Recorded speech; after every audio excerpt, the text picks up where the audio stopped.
우리가 잘 알고 있는 것처럼 소돔과 고모라는 의인 10명이 없어서 멸망한 거예요. 다시 말해서 이게 그 죄가 관영하여 이렇게 죄가 차고 넘치는 것도 있지만 하나님의 은혜는 그 안에서 의인을 찾는 거죠. 그래서 오늘 이 남유다가 결국에는 이 지금 요시야라고 하는 왕을 통해서 그 한 사람을 통해서 이스라엘 유다 그러니까 남유다의 멸망이 연기되어지는 것을 볼 수가 있어요. 그러니까 원래는 그 전에 므낫세와 그 므낫세의 아들 아몬이 그 거의 뭐 한 50년 넘게 이 패악질을 한 거거든요. 그래서 하나님이 그들을 내버려 두지 않겠다라고 말씀하신 거죠. 왜냐하면 세 가지의 시스템이 무너진 거예요. 성전의 이 제사가 율법이 지켜지지 않았고요. 또 제사장이 타락했고요. 또 그 제사장의 이 율법을 통해서 나타나는 성전이 그들에게 있어서 더 이상 희망이 되지 않고 오히려 우상의 제단으로 쌓아져 가지고 성전이 더럽혀진 거죠. 그러니까 성전과 율법과 제사장이 이 세 가지가 다 무너지니까 그들의 죄가 쌓인 거고 그들도 북이스라엘처럼 반드시 멸망할 것이다 이렇게 말씀하세요. 그런데 오늘 말씀에 보면 이 유다 왕 바로 이 요시야를 통해서 하나님의 심판이 지연되어지는 것 이것을 볼 수가 있는 이게 결론적인 거예요. 그러면 이 요시야 왕의 이 신앙이 뭐냐? 오늘 보니까 2절이 요시야의 신앙의 세 가지 관점이 있었어요. 첫 번째는 요시야가 여호와 보시기에 정직히 행했다. 이 정직이라는 게 성경에서 말하는 정직은 상한 심령과 통회하는 마음이라는 것이잖아요. 이게 무슨 말이냐면 이 죄에 대해서 아주 심각하게 또는 아주 뼈저리게 이거를 경험하고 이거를 자각하고 있어야 된다 이렇게 얘기하는 거예요. 그러니까 이 죄를 인식하지 못하는 사람들은 뭐가 문제가 되냐면 자기 부인이 안 되는 거예요. 그러니까 자기를 부인하고 자기 십자가를 지고 이렇게 되잖아요. 그런데 자기 십자가를 어떻게 지느냐? 자기 십자가라는 거는 자기를 부인한 사람에게만 보이는 거예요. 그러니까 절대로 이 자기를 부인하지 않는 사람에게는 자기 십자가가 뭔지도 몰라요. 자기 십자가라는 게 자기의 죽음의 자리고요. 자기가 온전히 내어주는 것이잖아요. 그런데 그 내어주는 것이 뭐냐면 자기를 부인하고 이거예요. 자기 중심적 세계에서 하나님의 중심으로 예수 그리스도의 중심으로 그 중심이 바뀌지 않으면 결코 우리가 하나님의 일을 감당할 수가 없는 거죠. 왜냐하면 이런 거잖아요. 사람이 장가도 가야 되고 또 장사도 지내야 되고 또 뭐 장사를 해야 되는 거고 뭐 이런 거예요. 그러니까 세상의 일이 얼마나 많은데 어떻게 내가 하나님의 일을 할 수 있을까 이거잖아요. 부자가 자기 재산을 다 내어주고 그리고 너는 나를 따르라 하는데 이 내어주고가 왜 안 되느냐? 결국에는 자기가 중심이 되는 거죠. 자기 중심적인 사람은 결코 주님을 쫓아갈 수가 없는 거예요. 그래서 근심하는 거예요. 그러니까 뭐 부자냐 가난한 게 이런 게 아니고요. 여러분 가난한 사람도 하나님 쫓아가기가 쉽지 않은 거예요. 우리가 그 결과를 어떤 이 리서치를 보니까 어떤 얘기가 있냐면 오히려 가난한 사람일수록 더 보수적이고 가난한 사람일수록 더 자기의 삶에 대해서 안정감을 찾기를 원한다는 거예요. 그러니까 그 안정감이라는 게 뭐냐면 자기가 가지고 있는 이 한 가지라도 잃어버릴까봐 그것에 대해서 전전긍긍, 그러니까 혹시 이게 어떤 변동이 일어나고 또 어떤 문제가 생기면 그 하나라도 그걸 뺏길까봐 더 전전긍긍 한다는 거예요. 그러니까 부자라는 게 단순하게 뭐 많이 가져서 그 사람은 예수님을 쫓아가지 못했다가 아니라 그 어떤 것이든 자기 중심적인 사고에서 벗어나지 않으니까 그 주님을 쫓아갈 수가 없는 거죠. 그런데 그것이 시작이 뭐냐? 이 정직함이에요. 내가 죄인이구나. 내가 죽었다 깨도 내가 하나님 앞에 노력해서 될 수 없는 존재구나. 이 동서남북 또 위아래가 다 막혀 있는 이 사방의 우겨쌈을 경험하는 거야말로 이 정직함이 오는 거죠. 내가 하나님이 필요한 사람이구나. 그러니까 지금 요시아는 그런 하나님 앞에 정직함, 그러니까 이거를 뭐라 하냐면 겸손이에요. 자기 부인이에요. 자기 부인이 있었다라는 거고, 두 번째는 그의 조상 다윗의 모든 길로 행하고, 이렇게 됐어요. 이게 언약 관계죠. 다윗에게 주신 언약의 관계가 있어요. 하나님이 그 다윗의 후손에게 영원한 왕위를 주시겠다라고 말씀하셨고, 그 말씀을 따라서 살아가는 것이 얼마나 하나님이 중요한 것인지를 깨닫게 하는 거잖아요.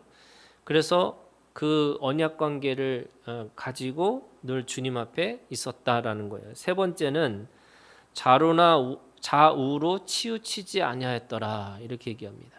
좌우로 치우치지 않았다. 이거는 어떤 면에서 이게 일관성이 있었고 통일성이 있었고 또 그 안에서 합리성이 있었다는 거예요. 그러니까 이게 신앙이라는 게 사람들이 어떤 사람은 너무 이게 이제 이 지나치다라는 게 종교 중독이 있어요. 이게 뭐냐면 모든 거를 다 그 종교 환원주의로 가려고 하는 거예요. 그러다 보면 자기 삶이 없는 거예요. 그러니까 무슨 말이냐면 자기 삶에 대해서는 이 전혀 통일성을 가지고 있지 않은 상태에서 신앙의 이 중독을 갖고 있는 거죠. 그러니까 제가 어떤 분은 성경 공부하는데 이 뭐 자기는 금요일마다 가서 이렇게 쓰러지는 게 너무 좋다고, 그래서 쓰러져 있는 거예요. 그 쓰러지는 게 입신이라고 그래서, 그런데 왜 그렇게 좋은가? 그렇게 쓰러져 있으면 아무 생각 안 하고 그냥 그 안에서 위로를 받는다, 이렇게 얘기하는 거죠. 물론 그때 필요할 때가 있어요. 그렇지만 그것이 반복되고 그렇게 되면 이게 현실을 보지 못하고 뭔가 이 현실에서 둥둥둥 떠다니는 그런 신앙이 되어지는 거죠. 또 어떤 사람은 아예 또 신앙은 필요 없다고 생각해서 아예 세상적인 힘을 가지고, 그래서 교회 안에서도 이 세상의 논리를 가지고 살려고 하는 사람들이 있는 거죠. 호세아에 있는 말씀에 보면 뒤집지 않는 전병이라는 게 있어요. 이 북이스라엘의 사람들이 가지고 있는 신앙의 행태가 뭐냐? 어떤 하나는 너무 지나치게 뜨겁고 또 어떤 하나는 아예 무지한 그런 신앙의 상태를 뒤집지 않는 전병이라고 얘기하는 겁니다. 그러니까 지금 이 요시아의 왕은 좌우로 치우치지 아니했다라, 이렇게 얘기하는 거예요. 그러니까 정직하고 언약을 기억하고 그래서 그 신앙의 균형을 잡고 그렇게 했던 사람이 바로 요시아입니다. 요시아는 31년간 다스리는데 그 다스리는 중에 3절에 보니까 18째 해에, 그러니까 그때 갑자기 성전을 수리하다가 이 율법책을 발견하는 거죠.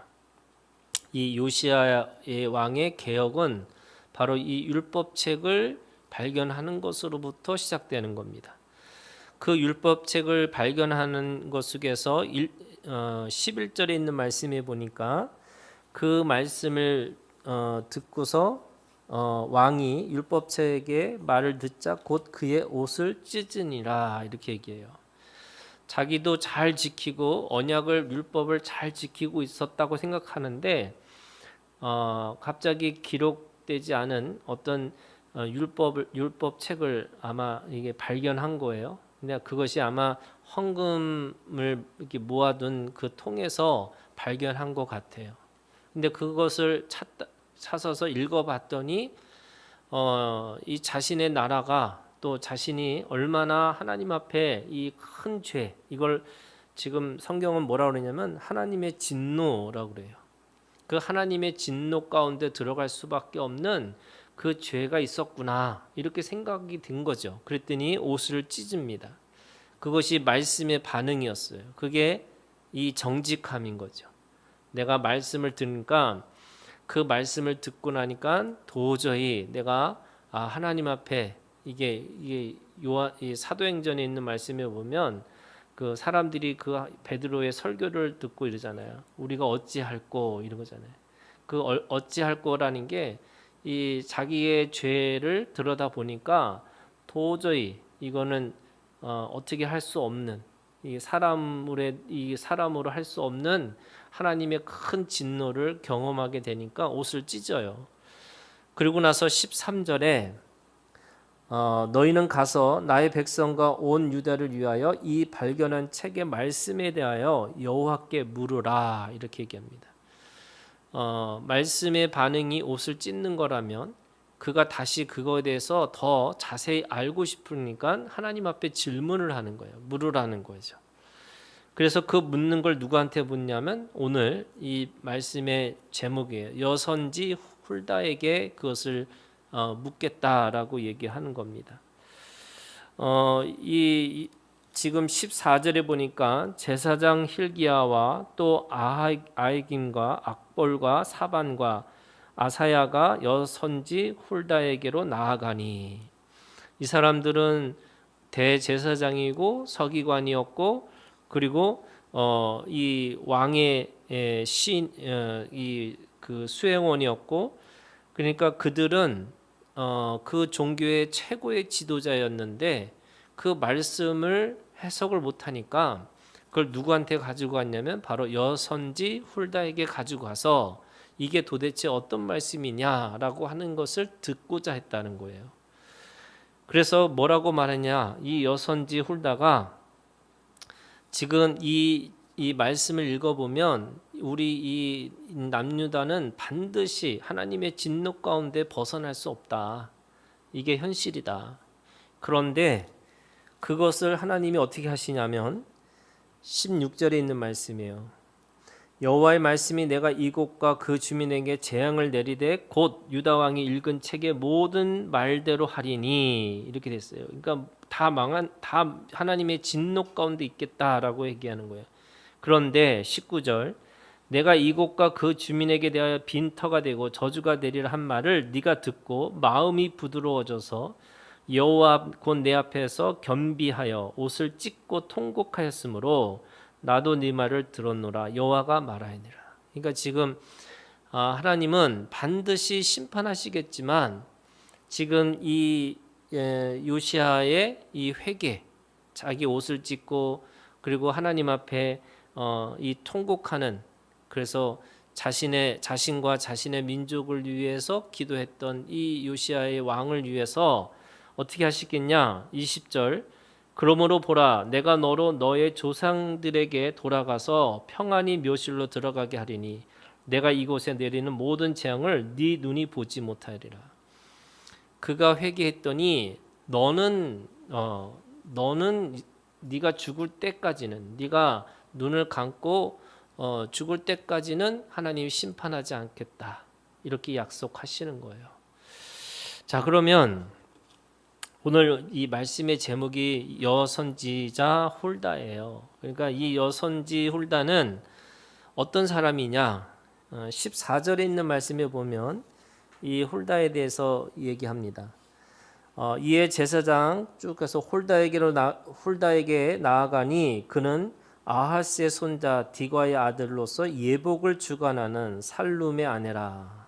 그러니까 지금 이 남편이 뭐 하냐면 예복을 만드는 사람이고 아마도 이 사람도 예복을 만든 사람이었을 거라는 거예요. 그 예복이라는 게 뭐냐? 이 대제사장과 레위인들이 입던 옷을 얘기하고 있는 거죠. 그러니까 이 옷을 만드는 사람인데 하나님은요 이 구약을 잘 읽어보시면 제사의 성전과 그 제사법과 그리고 제사를 지내는 제사장들이 입는 옷과 그 모든 것들을 아주 실제적 구체적으로 기록되어 있어요. 그러니까 그렇게 한 거를 그대로 읽은 사람, 왜냐하면 옷을 만들려면 그냥 아무렇게나 만들면 안 되는 거잖아요. 그러니까 아마도 이 여선지자 훌다는 그 옷을 만들기 위해서 말씀을 열심히 읽었던 사람이 아닌가. 그러니까 그가 어느 순간에 그런 어떤 하나님 앞에서 선지자로서의 역할을 감당하고 있었을 것이다. 그 당시에도 다른 선지자들이 있었죠. 예레미야도 있었고 다른 선지자들도 있었음에도 불구하고 왜 하나님의 말씀을 가지고 이 여선지자에게 찾아갔을까? 이게 아마 그가 다른 것은 몰라도 그 말씀에 대해서 구체적이고 실제적인 어떤 면에서는 가장 뛰어난 사람이 아니었을까? 이렇게 얘기하는 거죠. 대제사장과 서기관과 그다음에 그 서기관의 아들과 그 왕의 수행원들이 그 사람들이 찾아가서 그 여인에게 앞에서 하나님의 말씀을 듣고자 했던 그 마음이라는 게 그런 마음이 아니었을까라는 거예요. 이 훌다는 두 가지 예언한 거죠. 진노가 꺼지지 않을 것이다. 하지만 모든 재앙 속에 네 눈은 보지 못할 것이다. 이 두 가지에 대한 예언의 말씀을 합니다.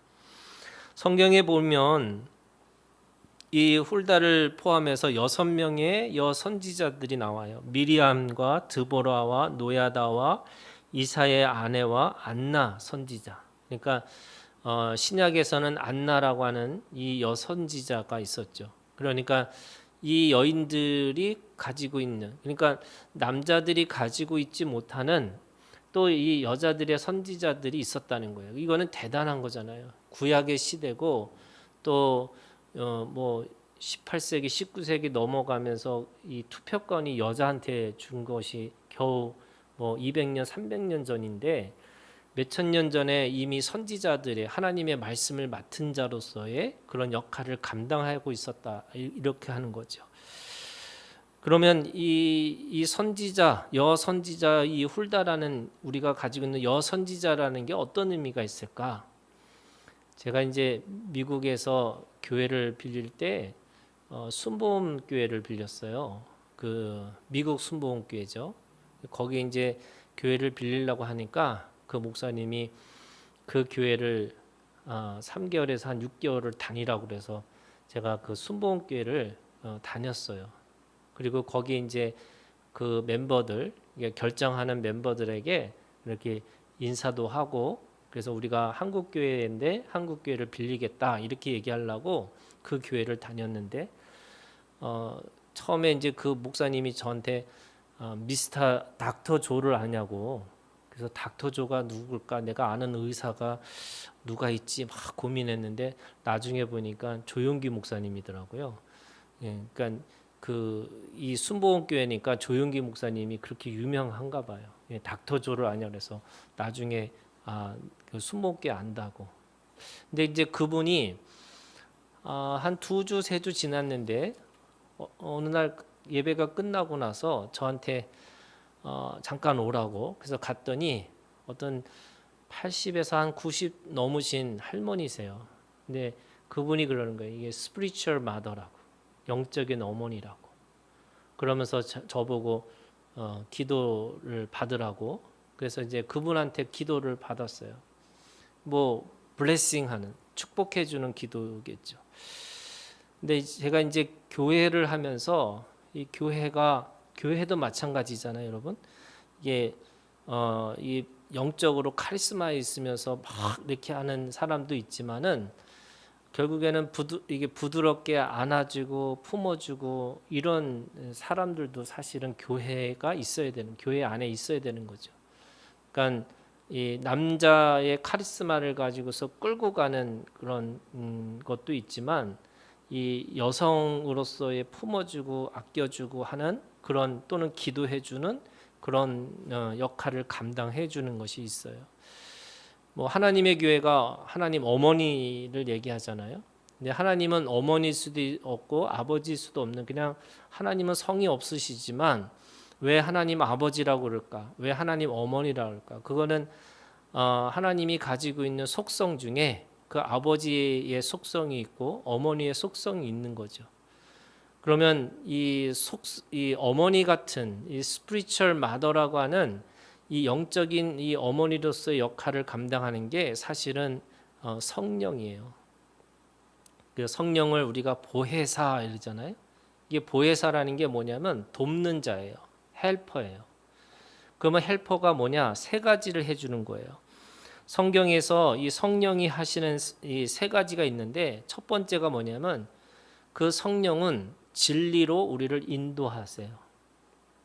그래서 진리의 인도하심이 우리 가운데 있다. 이게 성령이 우리 가운데 하시는 거고, 두 번째는요, 기도하면서 중보하면서 우리를 격려해 주세요. 권면해 주는 거예요. 그러니까 지지하고 격려하고 권면해 주는 그것은 성령이 우리 가운데 우리를 위해서 중보하시는 거죠. 세 번째는요, 죄에 대해서, 의에 대해서, 심판에 대해서 우리를 깨닫게 하시는 거예요. 이게 각성이에요. 그러니까 세 가지죠. 인도하고 격려하고 각성하여.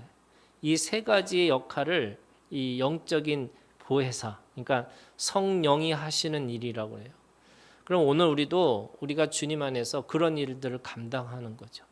제가 교회 안에서 집사는 뭐냐? 집사는 일하는 자예요.